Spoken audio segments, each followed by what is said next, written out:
Salve, Adriana, tudo bom? Olá, bem, obrigada. Boa Bem-vinda, noite. seja bem-vindo à nossa página, no Instituto Pemba. É um prazer te ter aqui, é um prazer poder trazer alguém da tua expressão, né? Então, nós temos, infelizmente, muito pouca representatividade, não somente de mulheres, e tu traz um combo muito especial, né?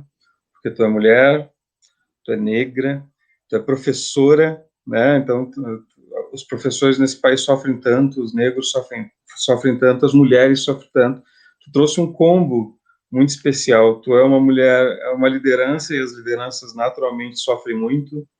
E aí a gente olha tudo isso e vê alguém com um discurso tão limpo, um discurso tão abrasador, né? E aí isso realmente tocou em mim, tocou na mãe Natália, que é a mãe da Casa de Estudo Pemba, né? Então eu fico muito feliz em te ter aqui. Eu gostaria que tu falasse um pouco de ti, né, para que o meu público te conheça, né, para que a gente possa trazer essa conversa, sabendo que além da possibilidade de talvez te auxiliar nesse pleito eleitoral, a gente vai poder alcançar um público grande de mulheres, mulheres negras, pessoas que se sentem, às vezes, entristecidos pela falta de representatividade. Então, é muito mais especial do que tu imagina. Vou deixar tu falar, senão eu fico falando, né? Bom, muito obrigada. Eu quero dizer que é um imenso prazer, quero agradecer o convite. E, e sim, sou esse combo. Sou mãe também, acho que a gente não colocou aí. É verdade. Se não me engano, do Rafael e da Kênia. Isso, exatamente. Rafael e Kênia. Rafael, Rafael de 17, a Kênia de 10. Estou morrendo de saudades dela, porque nesta loucura de campanha, ela acabou ficando na casa da minha mãe, e, e aí não, eu falo com ela, mas não estou vendo, então estou no limite das saudades. Rafael, ele já fica direto aqui em casa, já é maior, então, maior assim, né, entre aspas, tem 17 anos, vai fazer 18 agora. Então, já fica mais fácil de ele continuar. Agora, a Kênia precisa de outros cuidados que eu optei por deixar na minha mãe.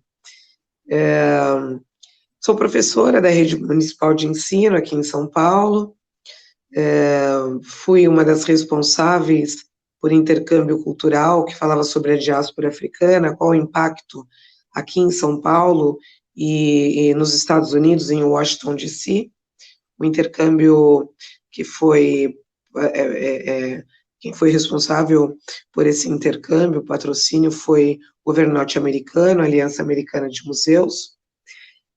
Foi fantástico porque eu prezo pela educação antirracista, eu digo que a educação antirracista ela não serve só para as crianças negras, mas ela serve para o bem viver, para uma sociedade mais equilibrada.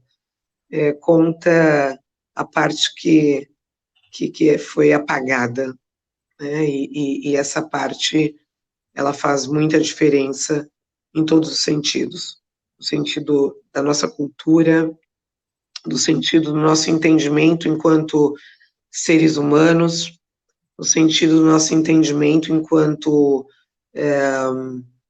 esta manutenção que essa escola, com essa educação eurocêntrica, essa manutenção do racismo estrutural, né? Então, para a gente é uma perda, e é para a sociedade como um todo. Fui a primeira professora de escola pública a orientar uma aluna também de escola pública, do ensino médio. Orientei Stephanie Prima, é o nome dela. Ela teve um artigo publicado na revista científica da USP. Então, é importante que a gente saiba que a nossa educação, ela tem que ser valorizada e ela pode ser melhorada, né? já é uma prática entre alunos de escolas de colégio particular renomados. Então, essa introdução à ciência, né, já é uma prática. E para nós, professores e alunos de escola pública, isso não é constante, não é uma constância. Então, eu tive esse prazer de ser a primeira professora a orientar a primeira aluna de escola pública a ter um artigo publicado na revista científica da USP. Isso foi o ano passado. Este ano, novamente, abriu e nenhum aluno conseguiu, infelizmente. Fui 2 anos assessora parlamentar. A minha chegada na política institucional se dá em 2016. Eu digo que a política institucional ela só é verdadeira a partir da política que a gente faz no dia a dia, então somos nós que temos que estar lá dentro. E o que me despertou para a política institucional foi exatamente esta minha prática como professora, esta minha preocupação com o ataque à educação e principalmente com o ataque à educação étnico-racial, que, como eu disse, eu acho de extrema importância para que a gente tenha um lugar melhor para se viver. Em 2016 eu saio para a vereança também, igual eu estou me candidatando agora, sem nenhuma experiência, não sabia como se dava, com 2 pessoas na equipe, eu e uma amiga que também está comigo, a Beatriz. Nós conseguimos 5.279 votos, e assim, sem dinheiro, atravessando São Paulo, vou para a assessoria parlamentar, e aí, de 2016 a 2018, fico como assessora na Câmara Municipal, daí eu entendo como se dão as coisas por dentro, projetos de lei, emenda parlamentar, comissões, lei orçamentária.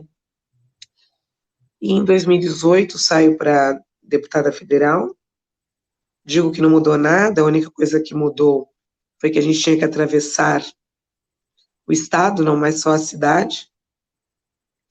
Fazemos 20.144 votos.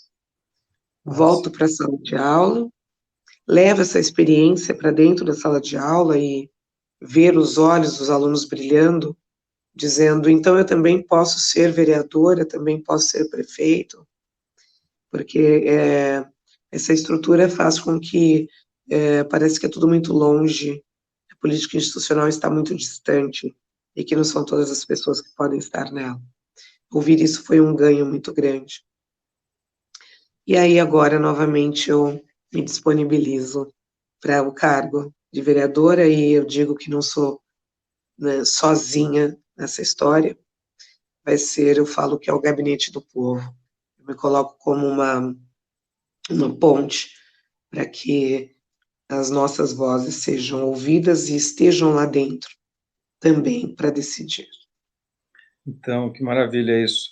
A gente vive num país que foram quase 400 anos de escravidão, e nós, não somente fosse isso já horrível, né, 388 anos de escravidão, nós negamos isso, nós negamos esse racismo que nós temos, que nós Sim. todos somos, né, então eu me coloco também como alguém que tenta se corrigir diariamente, porque é muito difícil, né, Sim. Então eu sou de Pelotas, Rio Grande do Sul, que é a cidade mais negra do Rio Grande do Sul, e a mais racista também, né? Então todo mundo ouve falar do Doce de Pelotas, que é uma cidade muito bonita, de colonização portuguesa, mas a gente esquece que nenhuma portuguesa teve na frente de um tacho fazendo doce. Eram os negros, foram os negros que construíram, foram os negros que fizeram Pelotas, tornaram Pelotas uma cidade a mais rica na época por causa das charqueadas, que era o Holocausto Negro. Então a gente vê que isso não está na memória das pessoas. Infelizmente, nós enxergamos os problemas sociais, né, os problemas relacionados ao racismo, à misoginia, à homofobia, sempre como mimimi, ou como uma situação que não deve ser observada como deve ser. Isso porque o nosso Congresso, embora nós saibamos que os negros não são minoria, são maioria no Brasil, a gente tem 55% de negros, né? a gente, mesmo sabendo que a maioria, a gente tem uma representação muito pequena. A gente tem uma representação de mulheres que também é metade do Brasil, muito pequena. E, infelizmente, muitas dessas mulheres que estão lá, além de já ter uma representatividade pequena, ainda são estereotipadas, ou são mulheres que são de uma outra realidade, e não a do povo em si. A gente sabe o quanto nós necessitamos de pessoas como tu, talvez para que a gente comece a abrir os olhos. Tu é professor, foi professor municipal há 20 anos, é professor há mais de 20 anos. Aqui em São Paulo, eu me recordo um tempo atrás que a gente teve a história do continente africano toda traduzida, e onde é que está isso que não está nas escolas? Por que nós não vemos isso? Porque a maioria das pessoas não sabe que a África é um continente, não um país. Então a gente vê essa ausência de percepção do que é o povo negro no Brasil. E quando eu falo povo negro, eu não estou falando somente do negro retinto, eu estou falando de todos nós, de alguma forma. Né? É óbvio que eu sou hétero, sou cis, sou branco, né? Venho do Rio Grande do Sul, que é uma terra racista e de brancos, é óbvio que eu não tenho lugar de fala para isso, mas eu me sinto obrigado a tentar abrir esse espaço tão necessário, porque assim eu me sentiria mais representado com pessoas com vontade de auxiliar a comunidade, porque a maioria de nós não percebe, mas todos nós somos pobres, alguns em situações muito precárias, necessitando muito de ajuda, e se de alguma forma a gente puder abrir, ajudar essas pessoas, quanto nós vamos ajudar? Talvez eu não veja a Adriana durante todo o processo de vereança, porque eu realmente acredito que tu vai conseguir te eleger, eu espero realmente, porque a gente necessita, não somente porque tu é mulher, não, a gente necessita de pessoas com a voz que tu tem, com a percepção de mundo que tu tem, e talvez esse seja o mais frágil. Me fala um pouquinho sobre essa percepção. Tu esteve lá dentro como assessora parlamentar, e a gente tem o racismo estrutural no Brasil, mas como é, além desse racismo, que tu deve dominar muito mais que eu sobre o assunto, como é esse racismo lá dentro, porque tu deve ter percebido isso bem maior lá dentro da Câmara de Vereadores, né? Não sei se tu teve essa percepção. Bom, a gente vê o racismo estrutural desde quando você vê que a maioria das pessoas que trabalham na limpeza são mulheres negras. Quando a maioria dos vereadores são homens e homens brancos. Nós temos que se autodeclaram, talvez esse ano teve uma maior autodeclaração, mas que realmente abordam a pauta, eu vou dizer que é só tem o vereador Reis, que ele versa sobre a pauta da negritude, e aí quando eu digo versa sobre a pauta da negritude, eu estou dizendo versar sobre a pauta de um bem viver para a sociedade, porque quando a gente não tem políticas públicas feitas para a maioria da população, é um problema muito grande, porque nós vamos continuar apostando na diferença social, continuar apostando nas mazelas dessa sociedade. E também a gente percebe que o racismo estrutural está presente quando as pautas da negritude elas não são levadas a sério, não são colocadas realmente em evidência. Né? Tem uma passagem, eu estive 2 anos lá dentro, no gabinete do vereador Toninho Vespoli, e ele tinha uma proximidade a partir de mim, que eu estava na pasta Negros e Negras e da Educação. Então, aproximei muitos coletivos, e a gente tinha uma proximidade ali com o Tata Katavangessi, e como ele é um dos representantes diretos, ele é do ILA-Banto, Instituto Latino-Americano de Tradições Banto, ele tem uma proximidade muito grande com diversos países da África, principalmente de Angola, o Reinados, tudo, então tem muito de fazer cidade co-irmã, E aí foi apresentado um projeto de fazer cidade de São Paulo e um país de uma cidade do continente do país de Angola, eu não lembro exatamente o nome, e com desdém um vereador que é nipônico, ele disse, eu nem sei falar esse nome, eu não vou assinar isso. Colocando um desdém, um descrédito, uma ironia, um racismo, porque, e aí ele só defendia quando era pauta para a comunidade japonesa, tanto é que ele foi um dos responsáveis pelo nome da mudança da Liberdade Japão, sendo que Liberdade é um bairro originariamente negro. Este apagamento da cultura e da história da população negra na cidade de São Paulo é muito real. Não só na cidade de São Paulo, mas como eu estou falando especificamente de São Paulo, ele é muito vivo. Então, fala-se sobre os italianos, sobre os japoneses, e não fala sobre a nossa história anterior. E aí a gente realmente entrou num embate, num questionamento em relação a isso. Isso é o mínimo, né? Isso é só um exemplo que parece pequeno, parece corriqueiro, mas não é. Porque quando você apaga uma cultura de um povo, você está apagando este povo. É importante que a Lei 10.639 e 11.645 seja implementada nas escolas, porque quando a gente fala de racismo estrutural e fala sobre privilégio, as pessoas brancas parecem que elas entendem este privilégio como realmente, não, nós nos esforçamos para conseguir ter o que temos, para conseguir ser o que somos, e realmente enxergam como sendo superiores.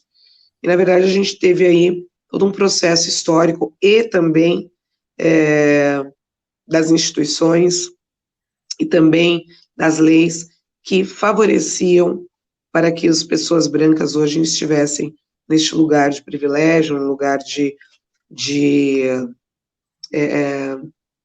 conforto, de uma vida. Se você for nos lugares mais ricos, a maioria são brancos. Se você for nos lugares mais pobres, a maioria são negros.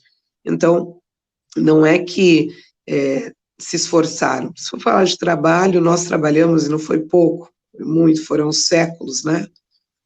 Mas nós trabalhamos e depois não fomos indenizados. Não tivemos uma indenização como aconteceu nos Estados Unidos, né? Que todos os herdeiros, todos os descendentes de escravizados tiveram uma indenização com terras, um burrico, para poder produzir e sair vendendo sua produção. E não foi o caso daqui. Aqui teve a falsa abolição e depois o governo investiu com dinheiro, pagando passagem para italianos, dando terras, tendo direito a estudo. Então, a gente tem que evidenciar isso. Então, por isso, há necessidade das leis. E não é tirar o lugar de ninguém, não é calar ninguém, não é dizer, olha, vocês não trabalharam, não é isso. Mas também valorizar e dizer que nós também contribuímos, e contribuímos intelectualmente, não foi só braçalmente. E dentro da Casa Legislativa, então, o racismo ele se dá no sentido de que realmente, se nós não estivermos lá dentro e pautarmos as nossas, a necessidade e levar este olhar nosso, que é uma contribuição, é um complemento, as coisas não vão mudar. E eu digo, Jorge, que se nós não estivermos lá dentro, vai se continuar sendo um lugar medíocre. E o que eu chamo de medíocre? Não é maneira ofensiva, é mediana. Porque as coisas já estão prontas, elas tem que ser daquela forma, não muda, então não tem esforço. Quando as coisas já estão prontas, não tem esforço, não tem, ela chega num limite, chega no mediano, precisa ter. Agora, trazendo pessoas diferentes daquele pensamento e uma pluralidade que é a nossa sociedade, levando toda essa pluralidade lá para dentro, eu digo que é um complemento e um ganho. Então, a gente vive um país que trata o negro como se ele tivesse sido como se ele fosse escravo ainda. Infelizmente, a gente trata o brasileiro como se fosse escravo. A gente esquece que o povo africano ele foi um povo escravizado. Na verdade, não pode nem se dizer escravizado, foi cativo no Brasil. Eu tento mudar muito esse termo de escravizado, óbvio que a gente precisa falar essa palavra, para um povo cativo, o negro cativo, porque o negro ele nunca foi manso, ele sempre lutou, sempre foi um povo guerreiro. A gente tem, infelizmente, a gente tem a história contada sobre esse processo de escravagismo totalmente equivocada. Nós temos hoje, nesse momento, agora no Brasil, um governo de ódio. Nós temos, o meu charuto deve estar fazendo tossir. Um momento de ódio, nós temos um governo racista, misógino, com todos homofóbico e tudo mais, mas a gente tem uma sociedade assim, né? Porque senão não teria se elegido. A gente tem uma sociedade que esquece que nós somos para o resto do mundo latinos, nós não somos arianos, como algumas pessoas imaginam aqui. As pessoas se veem de uma forma espetacular. A gente vê alguém com um carro popular se achando classe média, se achando rico, e indo contra as pautas que tu luta, que eu luto também, né? Exato. Claro que de formas diferentes, mas que eu luto também.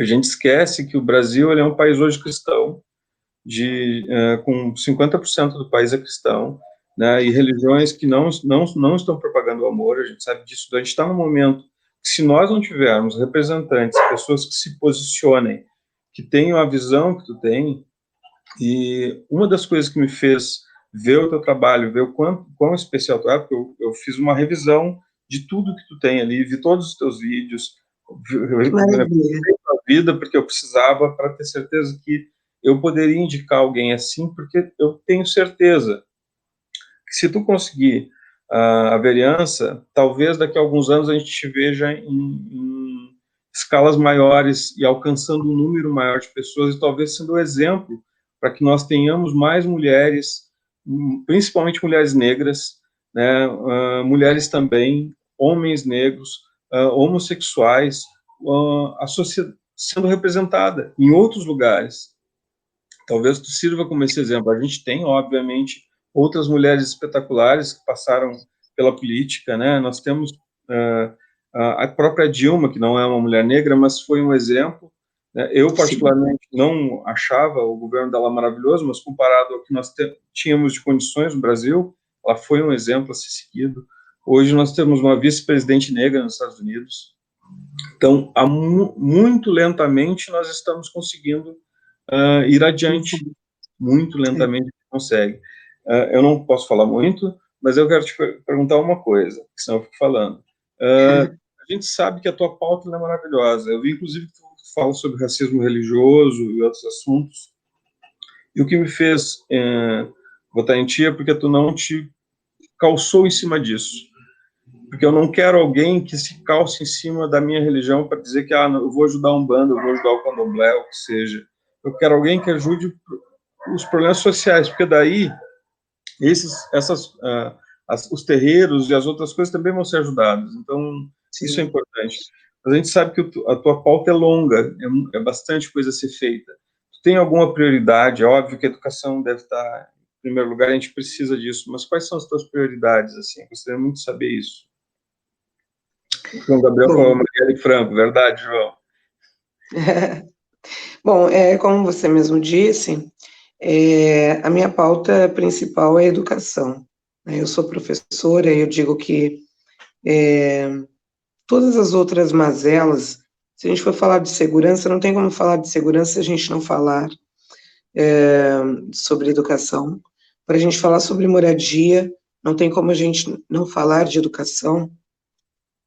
Se a gente for falar sobre mobilidade, sobre religiosidade, então tudo passa pela educação. Mas eu tenho aqui algumas prioridades que eu vejo como muito urgentes e tem que ser para ontem. A questão da moradia, a questão de emprego. E como que a gente faz isso sendo vereador, né?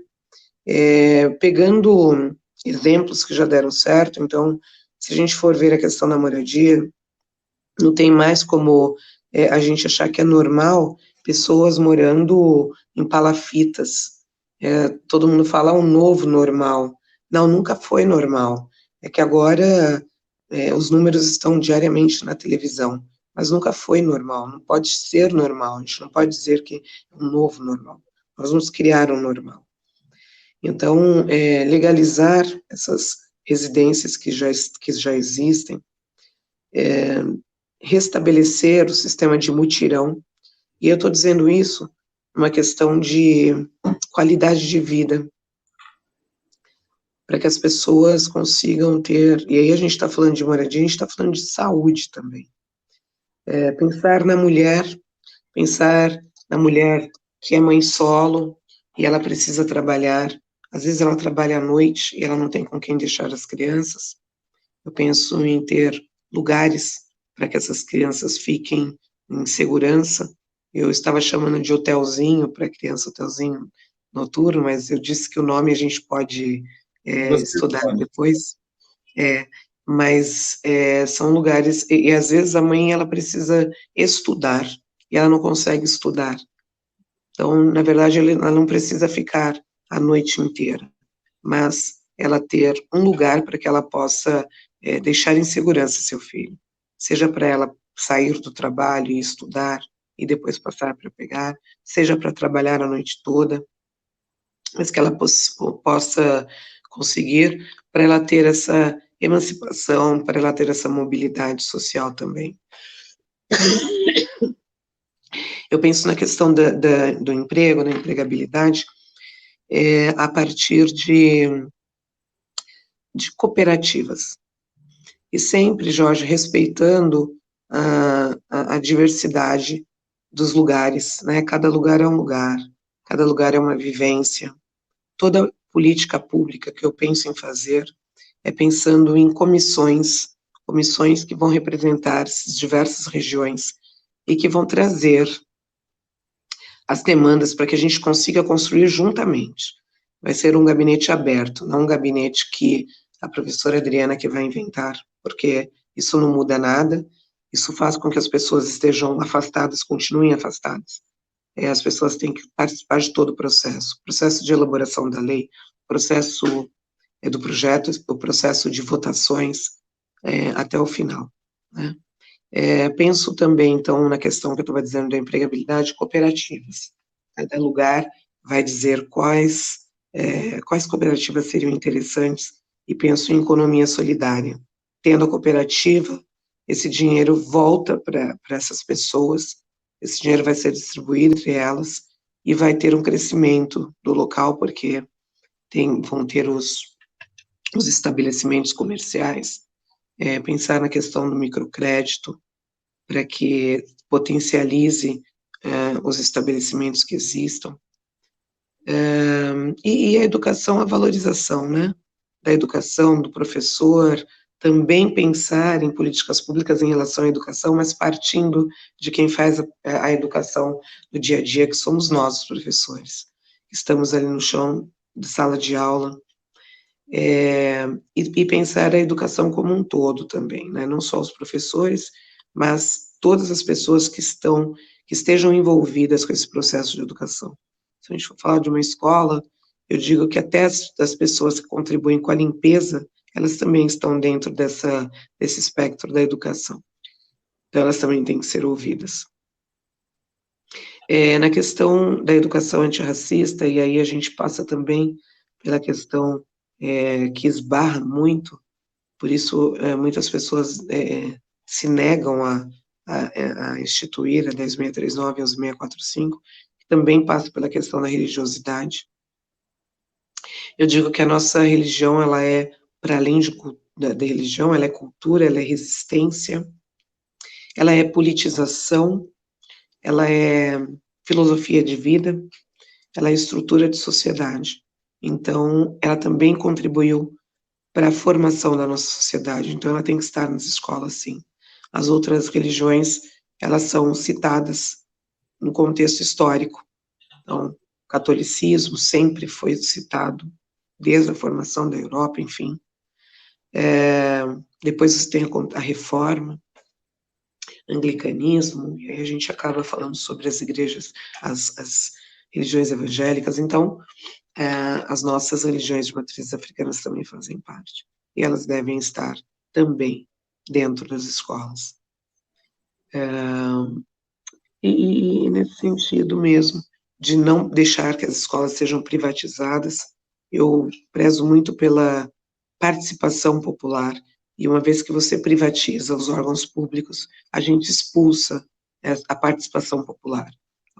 A população já não pode dizer mais sobre o gasto do dinheiro, sobre como está se dando aquela gestão. Então, é muito importante que a gente não permita que os nossos órgãos públicos sejam privatizados, porque se é público é nosso, se é nosso a gente pode incidir com opinião e forma de gestão. Né? É mais nesse sentido. Eu sei que a gente tem horário apertado, a gente tem mais 9 minutos, eu sei que deve ter mais umas 5 lives hoje ainda. Mas eu imagino, e tu já está rouco de fazer live, eu sei o quanto é complicado isso, mas eu gostaria de lembrar que amanhã a Umbanda faz 112 anos, que a Umbanda é uma religião afro-brasileira que está sendo embranquecida desde o seu nascimento. E a prova disso é que no dia 14, há exatamente 112 anos atrás, a primeira manifestação de Umbanda foi de Pai Antônio, na casa de uma benzedeira, e foi ele que anunciou a Umbanda, e ela só foi anunciada oficialmente dia 15, porque ela foi dentro de um centro espírita onde tinha doutores. Então, a Umbanda, ela, embora hoje ela é afro-brasileira, não porque ela não tem influência espírita, católica, mas porque a sua teogonia, ela é toda africana. Infelizmente, parte do racismo se dá até no contexto de ainda ter um sincretismo e não cultuarmos, embora no meu terreiro, e muitos se cultuem somente os orixás, muitos ainda cultuam o santo católico. Obviamente que a live, eu sou obrigado a falar isso, eu gostaria que tu mandasse um recado para o povo de Axé, né, te desse a possibilidade de falar para os umbandistas, especialmente, que é mais o meu público, mas eu gostaria também que tu falasse alguma coisa, porque a gente vive um momento que nós já perdemos mais de 160 mil vidas. A gente sabe que morre gente todo dia, mas não dá para normalizar, né? Por favor, não dá.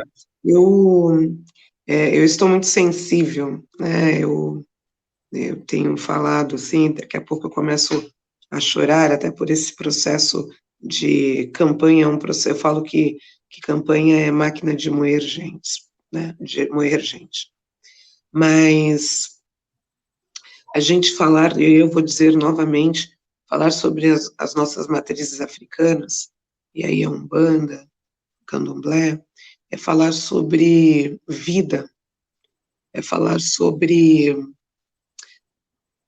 filosofia de vida, uma filosofia que não prega isso que a gente está vivendo. E por não pregar exatamente isso que nós estamos vivendo, é que nós somos sumariamente atacados. Porque nós vamos totalmente contra a este ódio, totalmente contra, embora você muito bem tenha colocado, passamos já pelo embranquecimento, mas esse ódio, essa perseguição, porque nós não perseguimos outras religiões. Nós pregamos o amor, recebemos todos, todas e todes, sem distinção. Então é importante que a gente se fortaleça, é importante que dentro das casas legislativas nós estejamos lá e estejamos juntos, né? Como eu disse, não só, eu penso numa construção, Jorge, que seja uma construção de todos nós, né? Então, penso também que os nossos espaços religiosos, eles podem ser ampliados nessa potência que se tem mesmo, que é na cultura, que é na politização, porque eu digo que nós temos aí, a política não é só a política institucional, é a política que a gente faz no dia a dia, e é uma resistência. Os nossos espaços religiosos são lugares de política, de resistência, de cultura, e que a gente pode ampliar no sentido de ter investimento público, para que também a gente tenha liberdade real de culto e crença. Eu penso que se estamos sendo atacados dessa maneira absurda e que causa muita dor, eu sinto muita dor quando eu falo isso, porque é falar sobre nós, eu falo que é mais um braço do genocídio, quando somos atacados. Então, eu penso que existe, para a gente ter a nossa liberdade garantida, já que nós não temos, está na Constituição, mas nós não temos, nós estamos sendo atacados de todas as formas.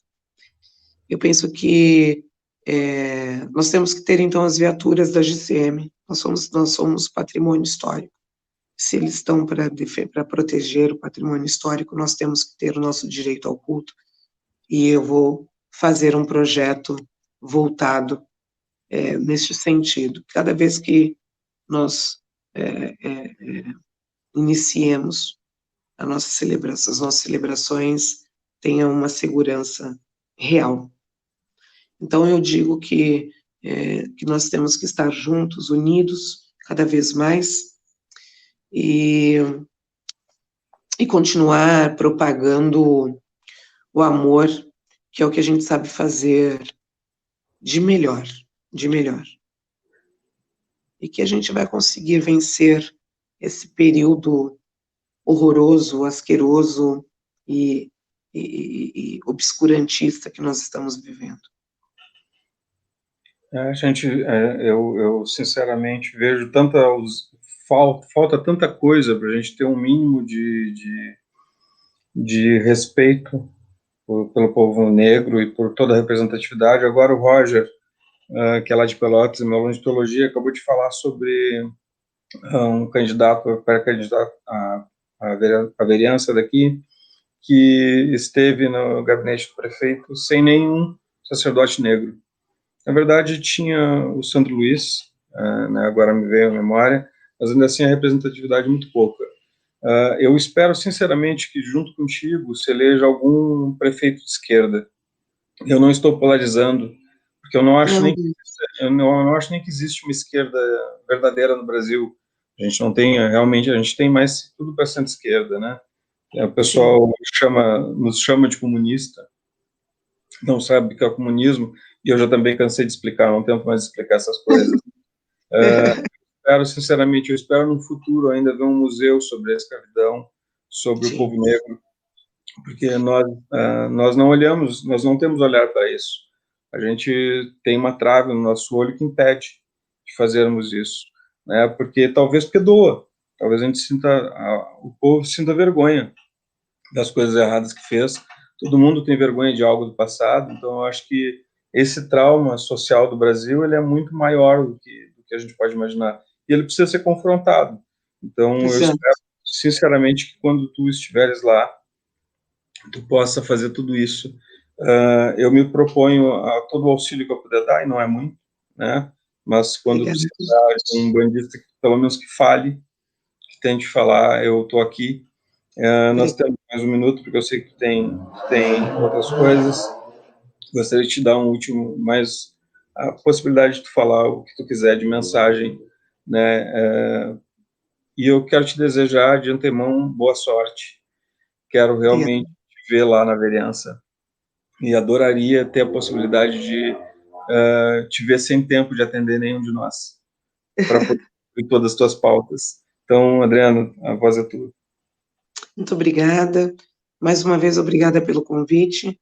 Foi uma honra participar. Está chegando a hora.